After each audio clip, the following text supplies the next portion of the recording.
এই মুহূর্তে আগারগাঁও নির্বাচন কমিশনে আছেন সহকর্মী কাউসারা চৌধুরী কুমি। সেখানে নির্বাচন কমিশনের রাজনৈতিক দলগুলোর সঙ্গে বৈঠক চলছে, আমরা সেখানে যাব।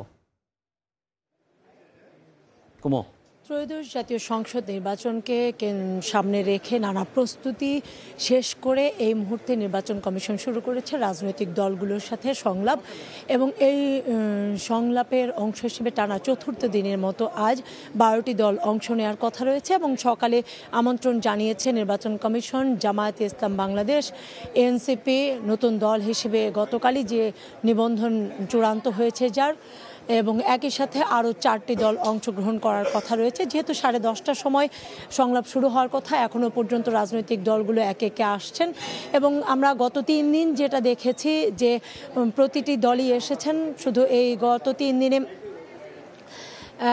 শুধু তৃণমূল বিএনপির বাইরে বাকি সব দলগুলোই অংশগ্রহণ করেছিলেন সেই সংলাপে এবং তাদের দাবি দেওয়া এবং নানা সংকটের কথা তুলে ধরেছেন। বলেছেন যে প্রতিবারই নির্বাচন কমিশন যে রাজনৈতিক দলগুলোকে আশ্বাস দিয়ে থাকে সুষ্ঠু ভোটের, সেই আশ্বাস যেন প্রকৃতপক্ষে এবার তারা শুধু আশ্বাসের মধ্যে কাগজে কলমে না থেকে সেটা যেন মাঠে বাস্তবায়ন হয়, নির্বাচনী মাঠে সেই তারা প্রতিশ্রুতি চেয়েছেন নির্বাচন কমিশনের কাছে। তারা বারবারই বলছেন যে সবার জন্য লেভেল প্লেইং ফিল্ড নিশ্চিত করা এবং ছোট দলগুলোকেও সমান সুযোগ দেওয়ার কথা বলেছেন রাজনৈতিক দলগুলো। নির্বাচন কমিশনও বারবার আশ্বস্ত করেছে এবারে নির্বাচন তারা যে কোনো মূল্যে হোক একটা সুষ্ঠু শান্তিপূর্ণভাবে উপহার দিতে চায়। তবে রাজনৈতিক দলগুলোর সহযোগিতার কথা বারবারই কমিশন বলছে যে রাজনৈতিক দলগুলোর সহযোগিতা ছাড়া কোনোভাবেই সুষ্ঠু নির্বাচন সম্ভব নয়। একই সাথে যে রাজনৈতিক দলগুলোর যে আচরণবিধি আছে সেই আচরণবিধি প্রতিপালনের জন্য তারা বারবারই আহ্বান জানাচ্ছেন।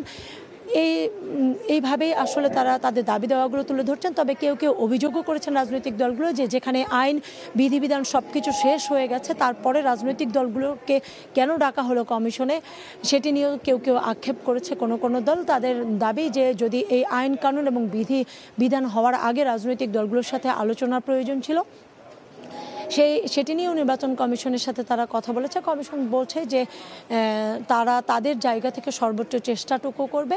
আর সকালে যেহেতু 6টি দলকে ডেকেছে এবং বিকেলে ডেকেছে আরও 6টি দলকে, সেখানে বিএনপির অংশ নেওয়ার কথা রয়েছে এবং গত 15 বছরে নির্বাচন কমিশন বারবারই বিএনপিকে আমন্ত্রণ জানিয়েছিল সংলাপে আসার জন্য, কিন্তু অতীতের 3টি নির্বাচনে তারা অংশগ্রহণ করেনি। এবার যেহেতু আসার কথা রয়েছে বলে কমিশনকে বিএনপি আশ্বস্ত করেছে সংলাপ শুরু হবে। এখন আমরা কিছুক্ষণ পর আমরা আসলে জানতে পারবো যে আসলে তাদের দাবি দাওয়াগুলো কি।